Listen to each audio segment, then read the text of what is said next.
जिल्ह्यातील ग्राम रोजगार सेवकांचे काम बंद आंदोलन 3 ऑक्टोबर 2024 शासन निर्णयाची अंमलबजावणी करा। 11 महिन्यापासून मानधन नाही, ग्राम रोजगार सेवकांवर उपासमारीची वेळ।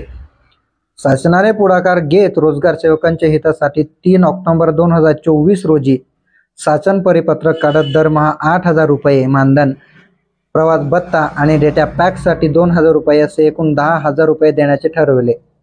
मात्र सदर शासन निर्णयाची अंमलबजावणी अद्यापर्यंत करण्यात आलेली नाही।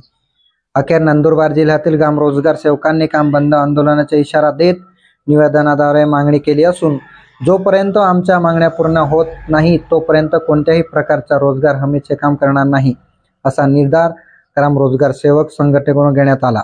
यावेळी मोठ्या संख्येने रोजगार सेवक उपस्थित होते। आपली अग्रणी बोलबिडिओ न्यूज दडगाव। आज रोजी बेमुदत काम बंद आंदोलन करत आहेत।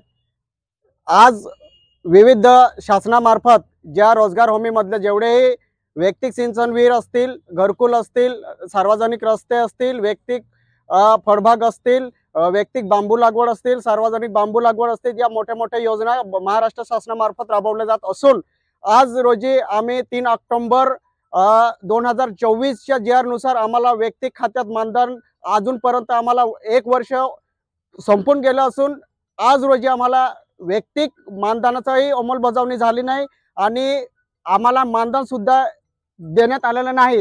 तरी आम्ही पूर्ण नंदुरबार जिल्ह्यात धडगाव तालुक्यामधील आम्ही जोपर्यंत आमचं वैयक्तिक खात्यात मानधन आम्हाला वितरित होत नाही तोपर्यंत आम्ही काम बंद आंदोलन करीत आहोत।